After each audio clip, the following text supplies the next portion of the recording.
ladies and gentlemen, even though you're not allowed to say that anymore. Thank you for coming tonight. My name is Calvin Chapman. For those that don't know me, I am the Secretary of Greater Manchester and the Interim Chair of Manchester. So tonight is a discussion, although it's actually a leadership discussion, from the front runner in the UKIP leadership contest. It isn't officially a leadership event, but Peter has come along, and I think basically we all want to know what he's going to do as leader. So the way we're going to do it is we will have a speech by Peter. We'll then have 10-15 minutes for us smokers to run outside, and then we'll come back for a Q&A. I expect that we'll be finished by about 9:30, but clearly if lots of people have got questions, we'll try and accommodate as best we can, but I don't think we can go past 10 p.m. So, without further ado, Peter. Thank you. Thanks very much. Thank you. Thank you very much, Calvin. Can you hear me at the back? Oh, great. Thank you. Lovely introduction. I barely recognise myself in it, but when you say you're the favourite, it's like talk about hostage to fortune. What happens is like you get a big target sign on your back after that, and everyone's going for you. So I think it's still a very, very open contest. But anyway, here we are in the middle of another leadership contest. I mean, it has been an incredibly rocky time for the party. And I've been going around the country speaking to branches. I've been doing that before this leadership was announced. And morale is low. There's no getting around it. Morale is very, very low. And people want to know what is happening with the party. They're not actually saying, I've had enough of the party. They just want to know what is going to happen. And I think that the most important thing really for a new leader, whoever he or she might be, is that you say to yourself, right, well, what is, if you like, the vision for the party? And what also can we do to make sure that the party is once again on its feet and indeed in kind of fit form and, in fighting mode again? And I think that I'd like to take the first one of those to begin with, and that is actually basically about the party as it stands. I think that a lot of people have been going through the general election and saying what went wrong and what happened, why did we not get our message across, why did we do so badly? Well, I would say to you that it was always going to be a difficult one for us for obvious reasons. It was the kind of Brexit election. But what I would also say, and I'm absolutely convinced of this, and I said it at the time, is that I want this party to be a proper, serious political party. I don't want it just to be a party that props up the two other main parties. And I think that it was a terrific mistake to say to people, you don't have to stand. In fact, you can stand aside if there's a Brexiteer in the constituency.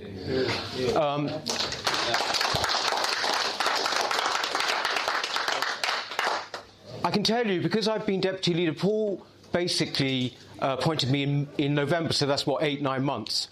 Often these things don't happen. They're not decided in a very conspiratorial way. Sometimes they just gather momentum, right? So in that particular case, originally, it was a case of saying, well, if there are kind of these famous Brexiteers, people who've really helped us, Kate Hoey, people like that in Labour, people in the Tory party, stand aside for them.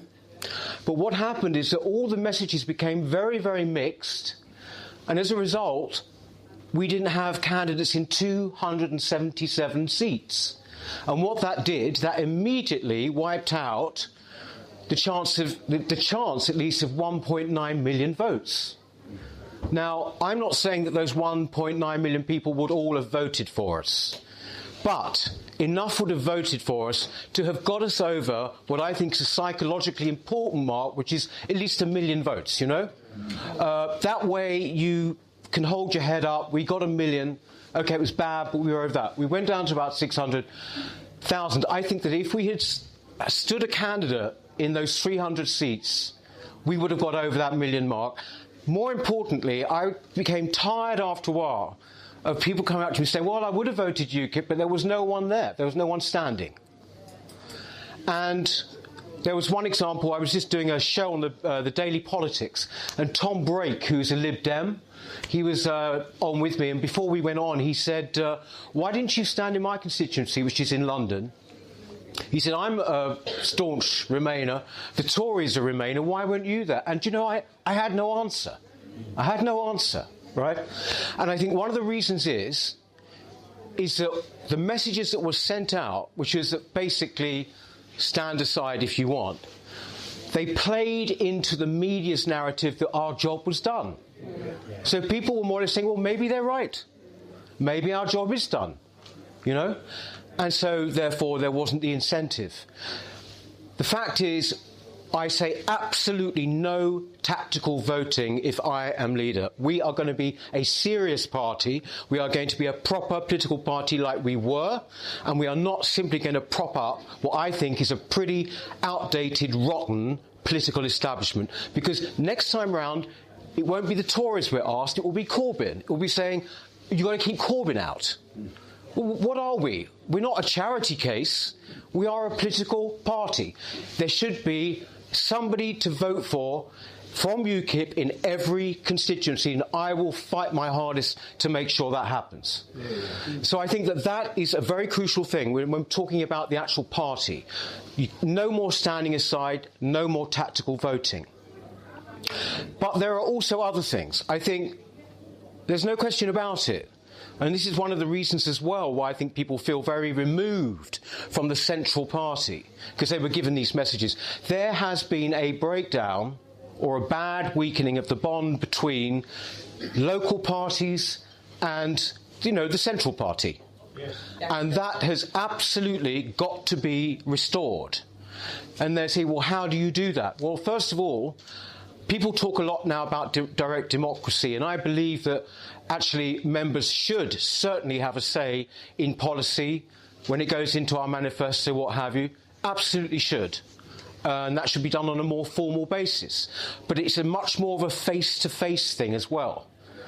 You know, instead of having kind of just maybe regional meetings, the leader or the deputy leader should come out all the time to hear what people want to happen in the party and also what their main concerns are. It might not be about policy. It might not be a particular policy. It might be about something that's happening in the party.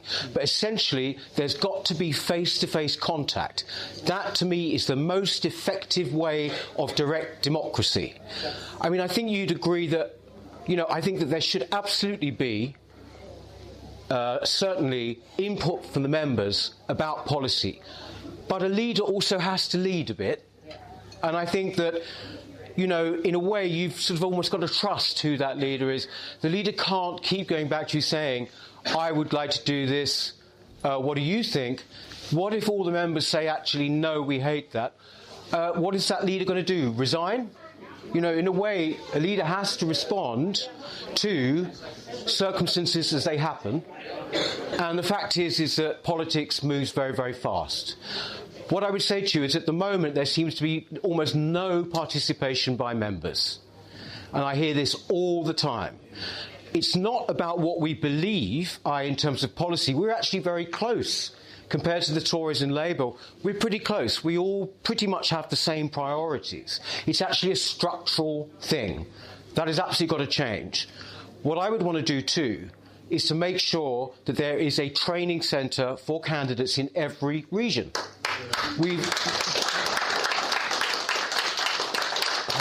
You know, when people say we've got to professionalise, it doesn't necessarily mean getting in some smart, you know, slick whiz kid or whatever who's a great, you know, kingpin in marketing or something like that. It actually just means things such as that. Forums like this. Forums like this. So, you know, I'm talking about wanting to be leader, but what if I were here saying, well, look, come on, what is the main problem now? What are your three priorities? What don't you like? And I think that way people would feel much more involved, and there is no excuse not to do it. There's none. There's no excuse. Along with that, I would like to have a fighting fund to help people with deposits. You know, this time, 43 people of our candidates kept their deposit. 43. So, you know, you've got to have people going out and shelling out another 500 quid, another 500 quid. You know, it's tough. It's a tough thing to ask people to do. So that is exactly what my aim would be, is a specific fighting fund to help people in future with their deposits. Now, all of these things take money. All of them take money. I can sit and say, oh, I'm going to make it, you know, sunny for the rest of the year. You know, you've got to have money to do it. I would say to you that in my case, I built a business of my own. It's a political think tank in London. Built it from scratch, and I had to go to donors. I had to say, this is what I want to do. You're not going to get any comeback on your investment. It's just a question of whether you agree with what we want to do, you know, in our company. And I managed to make it flourish, and it's become very influential. So in other words, I do know about that side of things. And I think that we've had a couple of funders who have kept us really going throughout this election, and indeed, you know, have made sure that we can carry on a bit. But we've got to have many more. We've got to have many more. And to do that, you've actually got to convince them, A, that you are the person to do it, and also that it's a worthwhile enterprise. So I would say, is UKIP a worthwhile enterprise? Well, frankly, I devote my life to UKIP. I think that we are more needed now than ever, and not just because of Brexit. And frankly, I think we have got an extraordinarily exciting future if we can just keep our nerve, and if we can just steel ourselves and keep our morale up as much as possible. We have got a great future. And frankly, I don't like the look of this country without UKIP.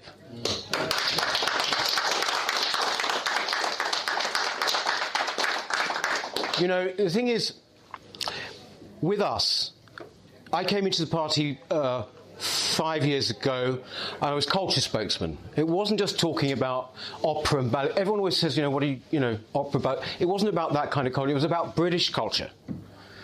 I see a lot of the problems of Britain today as being sort of cultural ones about our identity, multiculturalism, the effects of mass migration, the lack of integration, and also just the constant chipping away of our sense of ourselves, which has happened over the past 50 to 60 years. That sort of thing, that means a huge amount to me. I'm not, by the way, ignoring the economics. I'm not ignoring that at all. But the fact is that these things, I think, are the things that are going to dominate in the years to come. And we have got to be prepared for them, because we are, frankly, the only party that actually cares about these things and talks about them. You know, on the one hand, you've got the, frankly, Britain-hating Labour Party. They almost make no disguise about it. You know, they've got a distaste for what we are. They don't like us. On the other hand, you've got the Tories, for whom it's all money. The bottom line is everything. One of the best things Nigel ever said is money isn't everything. And he said it off the cuff once in an interview, and I really believe it. And it's not saying money isn't everything because I've got loads or we've got loads. It's not that. It's actually about what makes a country. And what this vote last year showed us was not just that we had left this corrupt and sclerotic organisation, but also what it showed was the extraordinary re-emergence of the nation-state. We're a nation-state again. For years they were saying, that's gone. That's the font of all evil. It's what starts the wars. It's all of this stuff. We've got to get rid of it. Well, actually, it's shown remarkable resilience, and we are back. I love the nation-state, and I particularly love this nation-state.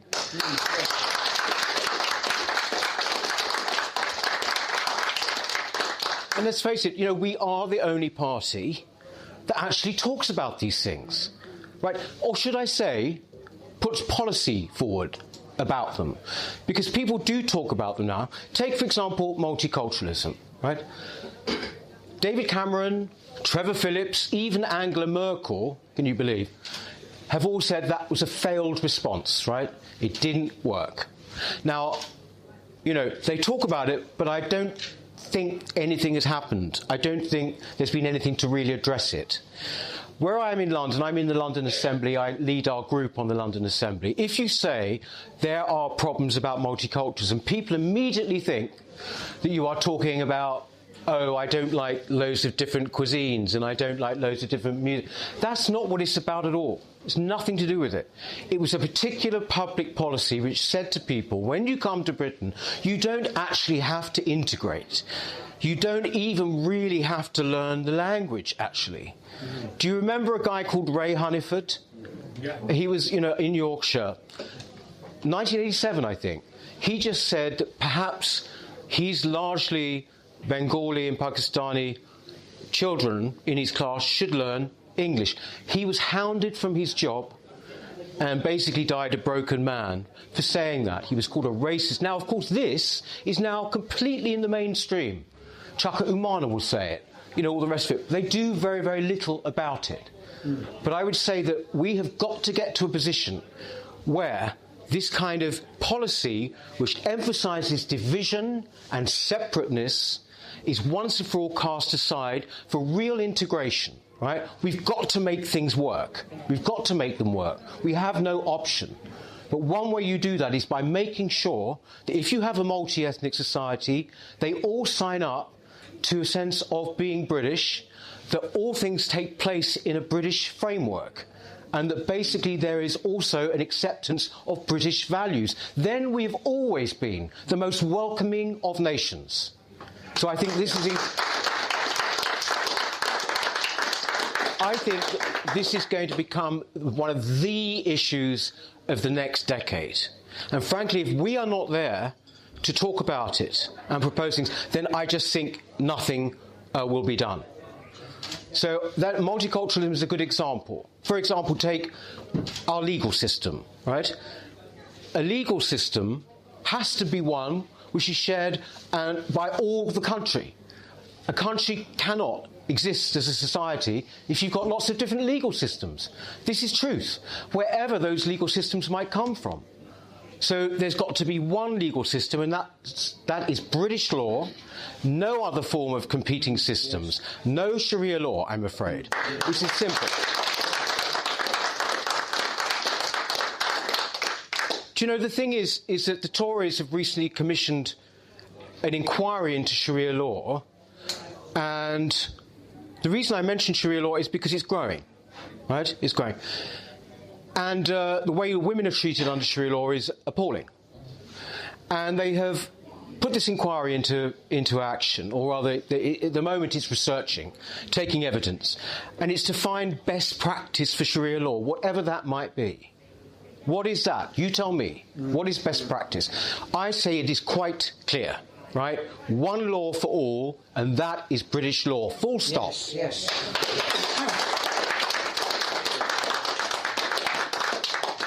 We're also the only party that cares about our values. These are becoming increasingly important.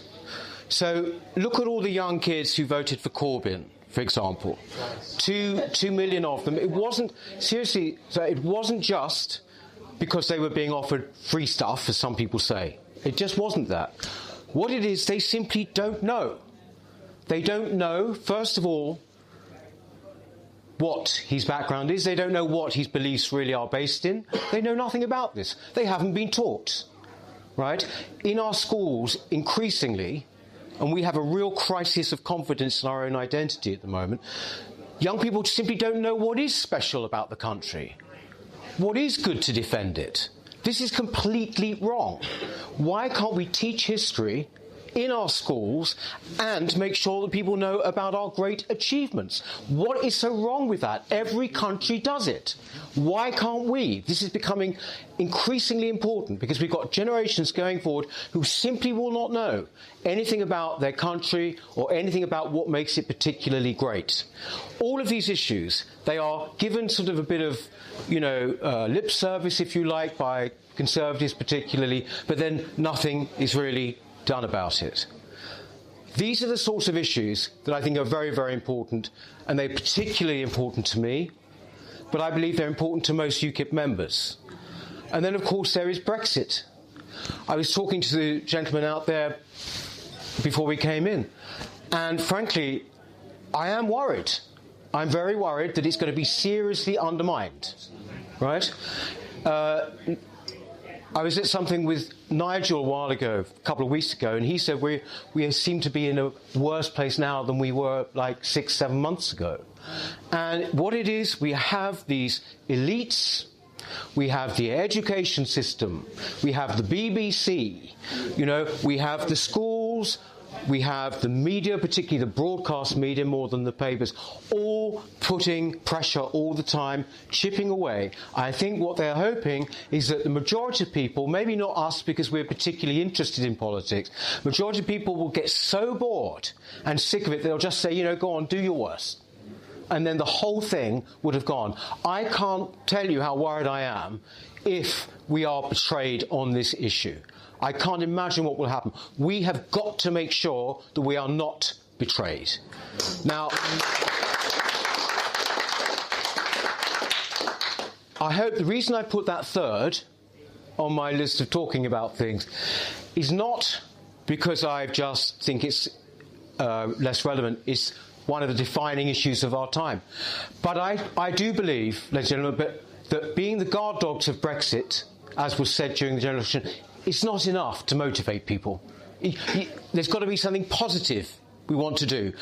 We can't just sit there and say, well, wag our fingers and we told you so and all the rest of it. We have got to actually be more than that. We've got to offer more than that.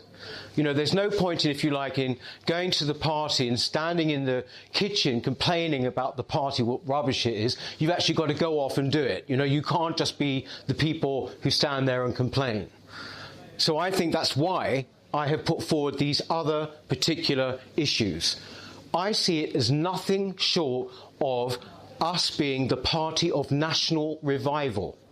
National revival in our confidence, in our sense of who we are, in the sense of even having a future, in sense of British history actually going forward. National revival. The other parties, I think, are just councils of despair in the end.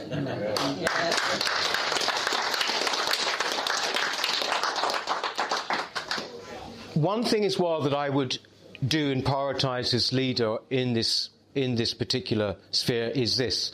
I mentioned the media there.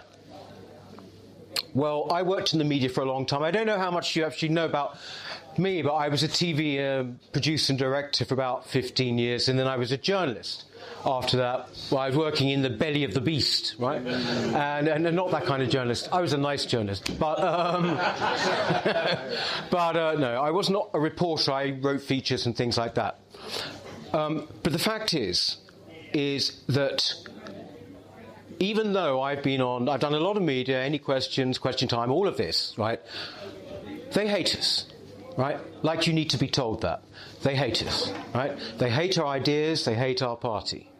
I'm not just talking about the BBC, I'm talking about ITV, Channel 4, all of them. The only difference with the BBC, of course, is that we pay for them. But in terms of the outlook, all of these other people pretty much are very similar. What I say to you is one area in which we are really falling down, in which we're terrible, right, is in basically the way we put our message out. I think we've got to take a leaf out of the book of parties in America or in Europe, whatever you think of them, and we've got to build our own way of getting our message across. We've got to build our own alternative media. Right? Now, again, I'm saying that like it could just come out of the money tree that everyone keeps talking about. No, these things cost money. quite a long time ago, about 10 years ago, I worked on the first example of this, which was called 18 Doughty Street. It was a TV channel on the internet. No one's heard of it. Few people watched it, well, quite a few people to begin with. But it was an attempt to sort of basically form a British Fox. Right? It had to be done on the internet because we have these Ofcom rules about balance in this country. So it has to be done outside the television. That didn't work because it was too... We just didn't know how to do it properly. I was a presenter on it, but people weren't so sophisticated about the internet. This has got to change. We've got to make our own podcasts, webcasts, our own shows to get our message across. Love him or hate him, this is how Trump did it in America. Right? We've got to take a leaf out of that book. It doesn't mean to say that you're agreeing with Trump, just how they do it and how they did it. And that way, when we get candidates and we want to train candidates, it's a tough thing to want to become a candidate for Parliament, right? But it's doubly tough in our party because people know the kind of thing that they're going to be, what's going to be poured over them from the first, 9 o'clock in the morning right through tonight. And we've got to get round this media increasingly. People are not trusting it so much. It is hanging by a thread in some ways. We have got to be the engine to start a new kind of media. I think this is so important. It is so vital. And there are more and more voices coalescing around this. And so we should really be in the absolute forefront of that so that we get UKIP's message across. It's been wonderful being deputy leader, actually, even though it's been a very rocky time. But at the same time, I wouldn't just be privileged and honoured to be the leader. I would be very excited, actually. I'd be very excited because we are now at the beginning of a second era, right? You've all come out here tonight. Last night I was in York speaking, and there was another very good attendance. People do care about it. They don't believe that UKIP has gone. We can't have any more negative messages coming from the top. We can't have any more of this sort of stuff about, basically job done. None of that. Our job is not done. But I hope that I've conveyed to you tonight, before we have a break, that it's not just about Brexit. I see this as being the flame carriers for the future of this country, actually. For the future of this country, a successful, cohesive country, a prosperous country. I really believe that we can do it. And as I said, I do not want to see this country without this party in it. We've got to build, and OK, we've had a setback. Think about it. Just think about this. If you'd said 6 months ago or 12 months ago that the Labour Party and Jeremy Corbyn were on the verge of possibly being in Parliament, you'd have laughed at me. Everyone was saying, well, they're gone. They're gone. Finished. I think I even said it myself, right? Well, look what happened, right? That is what's going to happen to us. We are going to come right back, and I hope that it starts with this leadership election in September. Thank you very much. Thank you.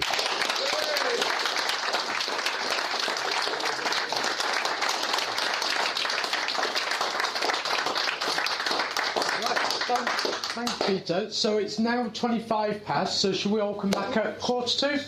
Yeah. All right, thank you.